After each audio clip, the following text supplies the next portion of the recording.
So, at first glance, Couples Weekend looks like another messy relationship drama about cheating, secrets, and emotional breakdown during a vacation gone wrong.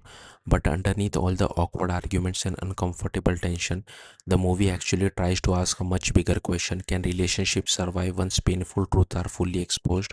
The film, originally titled A Tree Fell in the Woods, even builds its central ideas around the classic philosophical thought experiment: if a tree falls in the forest and nobody hears it, does it make a sound? In the case, the movie twists that idea into something more emotional. If betrayal happens in secret, does it still destroy a relationship before the truth comes out? The story follows two longtime friends, Mitch and Debs, played by Josh Gad and Alexander Daddario, who head to a remote cabin with their spouses to celebrate New Year's Eve. During a hike, Mitch and Debs narrowly avoid being crushed by a falling tree, a moment that immediately sets the tone for the film's themes about chance, collapse, and hidden damage. But things really spiral once they return to the cabin and discover their partner, Josh and Melanie, played by David and Ashley, sleeping together.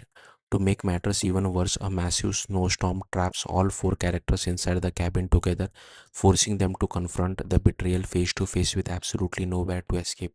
What makes Couple Weekend interesting early on is that it doesn't treat the situation as purely devastating drama. Writer director Nora leans heavily into awkward comedy, using uncomfortable conversation and emotional chaos to generate humor alongside the tension. The result is a film that initially feels sharp, self aware, and emotionally honest all at once. The first half is honestly where the movie works best. As Mitch and Deb struggle with whether to reveal what they saw, the film becomes a series of emotionally loaded conversation between all four characters.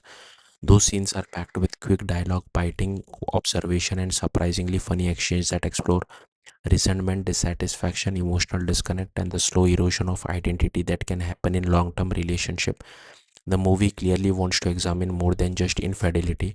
It's trying to unpack how relationships quietly decay over time before anyone fully notices it. And for a while, that approach genuinely works, but eventually the film starts spinning its wheel. The conversation begin repeating the same emotional beats over and over again, and the tension loses momentum because the character never seem to move forward. Instead of evolving naturally, the arguments start feeling cyclical, like the movie is revisiting the same points without adding much new insight. Unfortunately, that's also where the film introduces its most divisive subplot.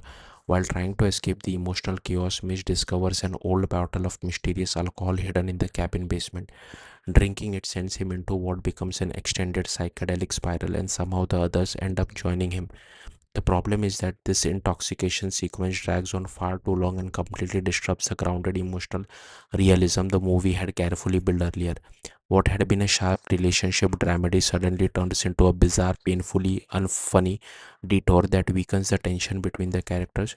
Instead of deepening the story, the sequence feel like the movie temporarily losing confidence in its own strongest material. Thankfully, the final stretch manages to recover somewhat. Once the film drops most of the exaggerated comedy and commits fully to its emotional themes again, it regains some of the power it had earlier. The ending focuses more seriously on the fallout of betrayal and the complicated emotional truths hiding underneath these relationships. Performance wise, the cast does a solid job carrying the material even when the script loses focus, but the clear standout is Josh Gad. Rather than relying on loud physical comedy or over the top gags, Gad delivers some of the movie's funniest moments through timing, sarcasm, and understated one liners. He brings a natural energy to Mitch that keeps the character engaging even during the film's weaker stretches. Ironically, though, one of the movie's biggest weaknesses is the chemistry between Mitch and Debs themselves. The film constantly tells audience they are lifelong friends with deep emotional intimacy, but that connection never fully feels believable on screen.